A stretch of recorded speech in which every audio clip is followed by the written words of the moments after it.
ఈ ఉదయకాలమున మీ అందరికీ నా హృదయపూర్వకమైన వందనాలండి, స్తోత్రాలు. అలానే మీ కొరకు నేను ప్రతి దినము ప్రార్థిస్తున్నాను. మేము మా సంఘం చేస్తూ ఉన్నామండి. మీరు కూడా మా కొరకు ప్రార్థన చేయండి. ఈరోజు దేవుని వాక్యాన్ని ధ్యానం చేద్దాం. వాక్యం వింటున్నందుకు నేను ఎంతగానో సంతోషపడుతున్నాను. లైక్ చేయండి, షేర్ చేయండి. ఈ ఛానల్ని మీరు సబ్స్క్రైబ్ చేసుకోవాలని ప్రేమపూర్వకంగా కోరుతూ ఉన్నానండి. ఈరోజు వాక్య భాగాన్ని ధ్యానం చేసుకుందాం. మత్తయి శుభవార్త 8వ అధ్యాయము 7వ వాక్యాన్ని ఒక్కసారి మనం చదువుకుందాము. రాయబడిన మాట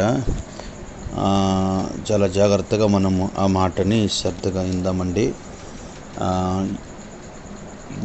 యేసు నేను వచ్చి వాణ్ణి స్వస్థపరిచెదనని అతనితో చెప్పగా.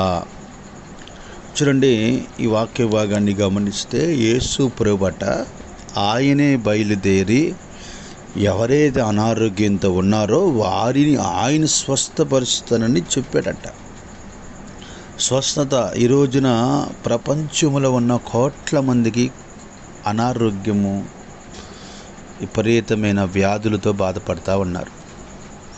ఈ అనారోగ్యానికి హాస్పిటల్కి వెళ్తున్నారు, మెడిసిన్స్ ఎన్నెన్నో చేస్తున్నారండి, తప్పని కాదు. కానీ ప్రభువు కూడా స్వస్థపరుస్తాడని ఇక్కడ వాక్యం మనకి రాయబడి ఉంది.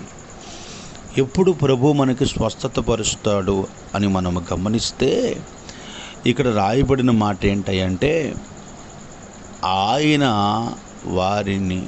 వారిని స్వస్థపరచునని అతనితో చెప్పగా. ఇక్కడ స్వస్థత కలగజేసేది యేసుక్రీస్తు అని మనం మొదట నమ్మాలండి. ఎవరికి స్వస్థత కలిగిద్దంటే ప్రభువు నన్ను స్వస్థపరుస్తాడని నమ్మినప్పుడు ఖచ్చితంగా స్వస్థత కలిగిద్ది. బైబిల్లో కూడా 12 సంవత్సరముల నుండి రక్తస్రావణంతో ఒక స్త్రీ బాధపడుతూ ఉంది. ఆమె తన మనసులో అనుకుంటుందంట, ఏమని అనుకుంటుందంటే ఆయన వస్త్రపు చెంగు అయినా ముట్టుకుంటే నేను బాగుపడతానేమో అనుకుందంట. అనుకున్నట్లుగానే ముట్టుకుంది. ఆమెకున్న 12 సంవత్సరాలు వ్యాధిని యేసయ్య తొలగించాడు. అయితే ప్రభువు మాత్రం స్వస్థత కలగజేస్తాడని మనకు ఒక నమ్మకం ఉన్నప్పుడు ప్రభు మనల్ని ఖచ్చితంగా స్వస్థత పరుస్తాడు. రెండోది, మనము ఎలాగ స్వస్థత పరుస్తాము అనంటే ప్రభువు దగ్గరికి మనం వచ్చినప్పుడు ప్రభు మనల్ని స్వస్థపరుస్తాడు. మనము దేవుని దగ్గరికి వెళ్ళాలి. అందుకని బైబిల్లో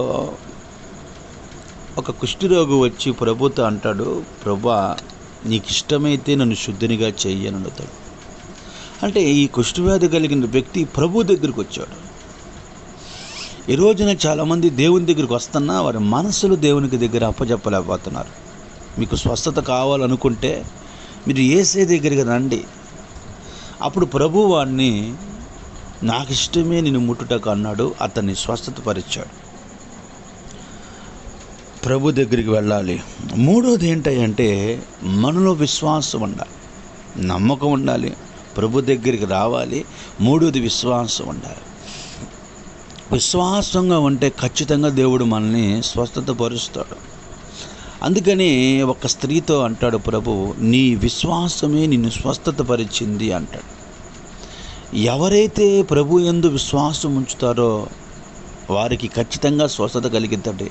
వేటి మీదో మనకు విశ్వాసం ఉండాల్సిన అవసరం లేదు. ప్రభు మీద మనం విశ్వాసంగా ఉందాం.